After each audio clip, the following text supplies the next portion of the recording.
කාලයක් මමත් කෙල්ලෙක්ට කලිසම ඉරාගෙන ලව් කරා.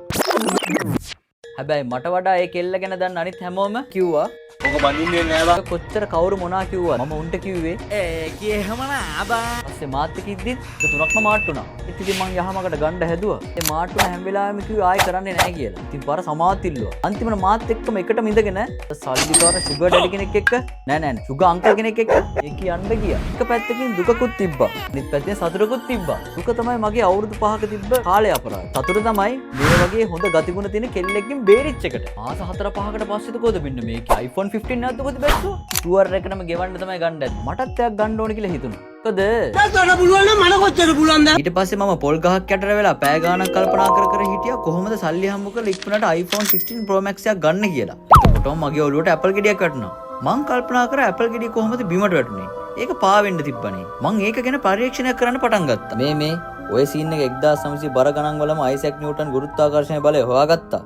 ඔබ මේ කල්පනා කරපම් පොල් ගහක් යටින් කොහොමද මේ ඇපල් ගෙඩියක් වටන්නේ කියලා. අනික ඔය මගුල් ගැන මං හිතන්න ගියේ නෑ. වණ්ඩ දෙන හැම කඩයක් ගානේ මම බඩ ගෑවා. 15 එකක් අරන් ගෙවලා ඉවර වෙද්දී 16 Pro Max එකක ගාන මම ගෙවලා. හැබැයි මෙතනින් බලද්දි නම් ගාන ගොඩක් අඩුවට ගන්න පුළුවන්. ඉදා ඉඳන් උදේ රෑ වෙනකම් බලන්න නැතුව මං ගොඩක් මහන්සියෙන් වැඩ කරා.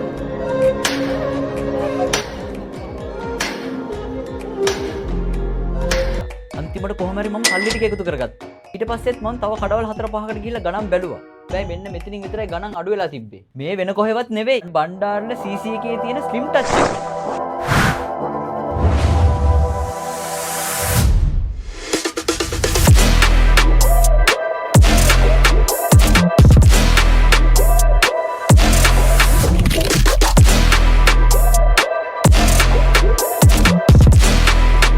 මට 15 සීරීස් එකෙන් ආව පස්සේ සුපිරිම ෆෝන් එකක් දෙන්න. Apple ලාගේ latest මාපු 16 Pro Max එකක්.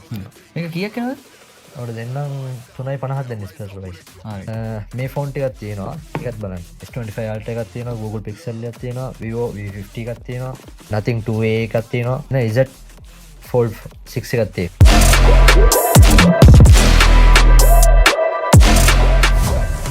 මේ ඔක්කොම ගන්න. මෝ හිතුවත් දන්නේ නැහැ මම නිදන් කොට දාපු මිනිස්සෙක් කියලා.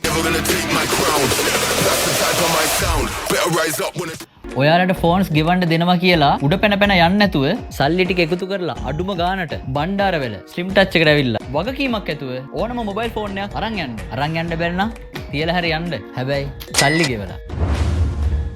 මාසෙකින් පස්සේ තමයි දන්නේ ඒකේ ෆෝන් එක ගෙවන්න නෙවෙයි අරන් තියෙන්නේ කියලා. ඒකෙත් දුක් මහන්සිලා රෑ උදේ බලන්න නැතුව මාසෙට දවස් 4-5ක් වැඩ කරලා තමයි ෆෝන් එක ලැබිලා තියෙන්නේ. කියලා නෑ ඇතිනේ.